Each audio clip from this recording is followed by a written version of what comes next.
I'd like to wish all of you a happy Mother's Day, recognizing the best human beings of us all. My first experience of finding God, actually, or should I put it better, God finding me, was associated with my mom, who insisted that I go to church. She'd dress me up and she'd drag me off on Sunday mornings. The claw marks going down the steps of our porch are still there as she yanked me by my legs. I was 27 years old at the time. No, I was about 7 years old at the time. That's right. I asked a child one time, similar to this morning, how does God speak to us? And he was about 7 years old, and he answered in a very mysterious tone. He said, "God is a mind reader," and did his eyebrows. Yeah, that's a pretty good answer. I was reading from a book on how children see God, and most of them were around 7 years old, young kids.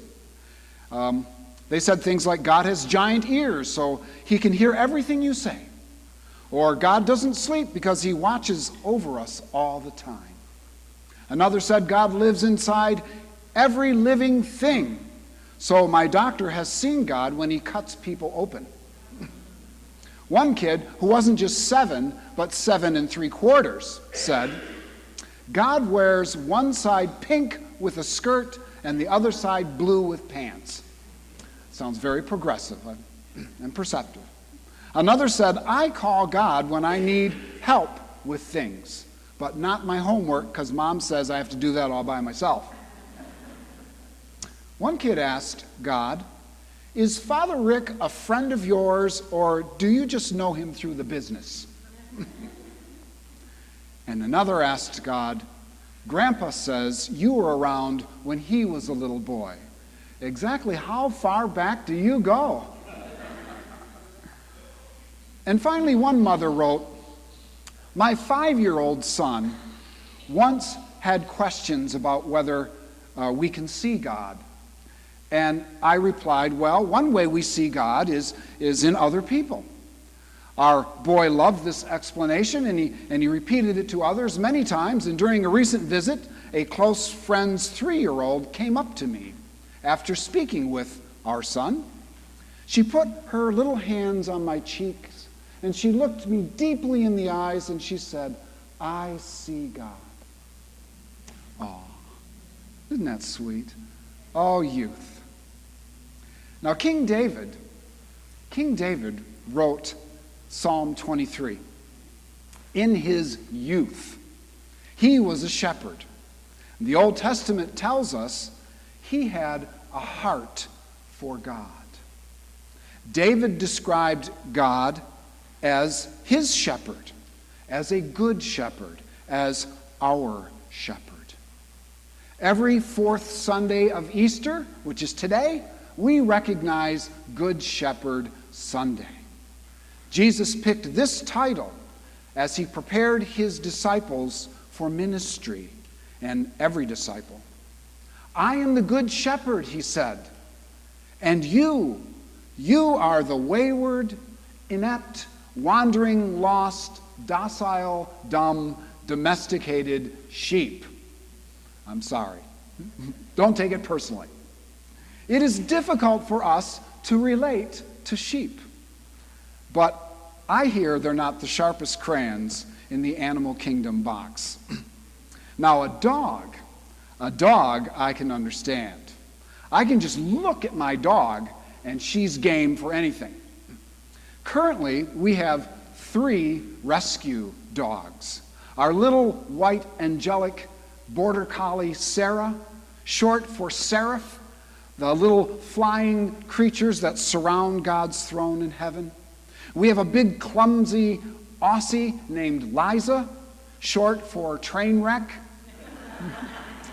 She's deaf, but she knows all the signs. This means jump on me.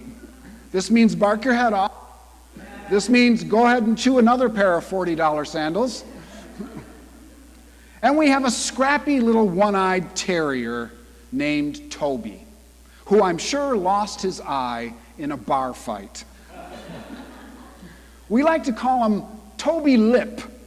Not Toby the Lip, but Toby Lip, to quote a phrase from Green Book, because he barks at everything in a Bronx accent.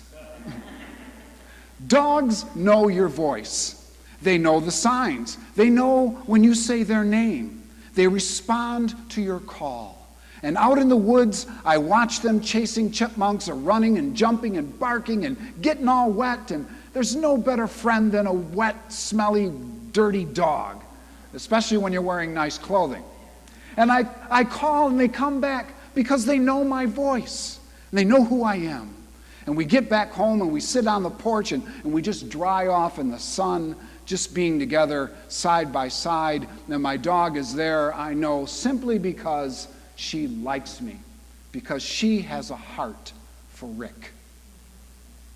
When David was young, he was a shepherd, spending time outside, thinking about God and about nature. David noticed the littlest, tiniest little bugs and the largest constellations in the depth of space, because as a shepherd, you can imagine you have a lot of time on your hands.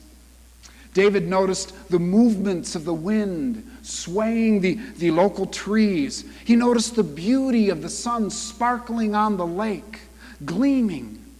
And it probably dawned on him that he too was a special part of God's creation, and that God's movements and beauty were inside David too. He was a nature boy, and he couldn't contain himself. So he wrote a whole bunch of songs called Psalms on his 10-string guitar called a lyre. He wrote about the deer that pants after the water brook, and like David's own heart, he pants that way after God. He wrote about the starry night declaring the glory of a creator. And he wrote about how the earth shows forth God's handiwork, his artwork, and how it speaks to everyone who will listen.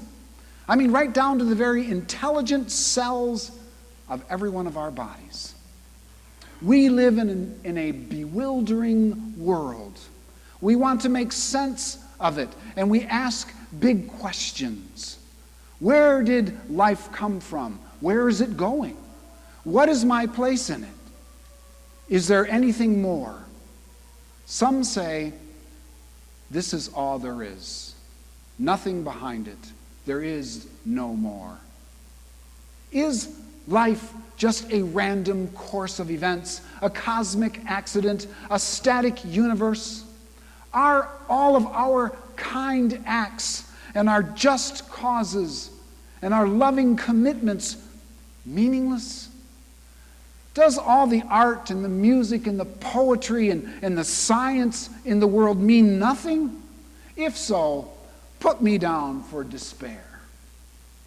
You know, even science believes in a purposeful universe.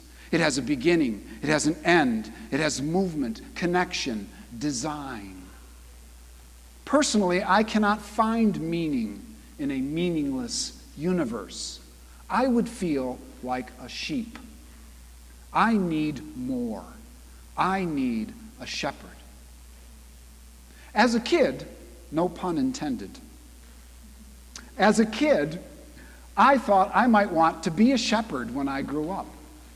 But after talking to the high school counselor, I agreed, as a career choice, there's not much demand for shepherding nowadays. Unless you become a pastor.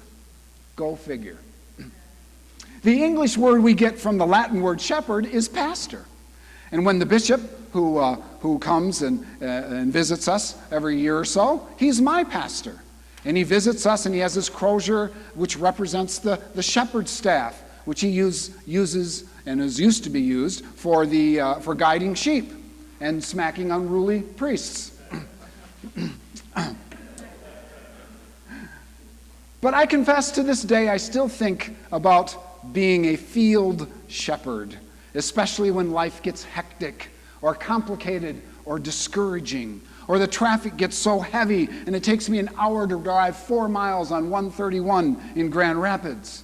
That's because there's part of me that doesn't seem to belong in this fast-paced, crowded, materialistic, superficial culture. Sometimes I need to just get away and regain that sense of God within me, and the good earth below me, and the heavens above me. Sometimes you have to be alone to find out that you're not alone. When David was young, he was a shepherd, but he wrote the 23rd Psalm when he was old. He's reflecting back upon his life in this psalm.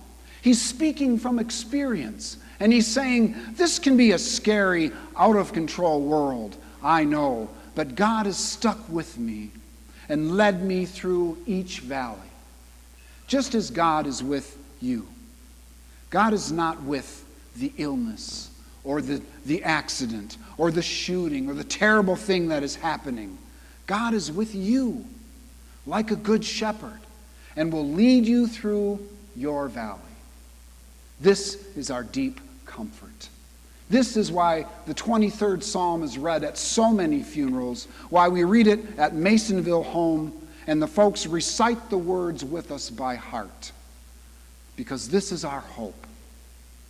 The Lord is my shepherd. He makes, he leads, he prepares, he guides, he restores, he comforts.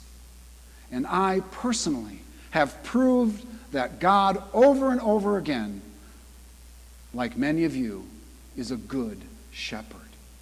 And just like David's sheep who learned to recognize his voice when he called them, David learned to recognize God's voice when God called him.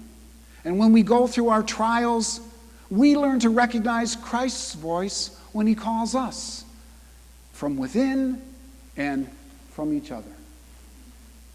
Jesus is the good shepherd. He's not your co-pilot, not your fire escape, not your hobby, your genie, your sugar daddy. He's not a cliche, a bumper sticker, a billboard, or a symbol. This is the Sunday when we dumb, wayward, domesticated, wandering sheep admit we need a shepherd, and he is a good one.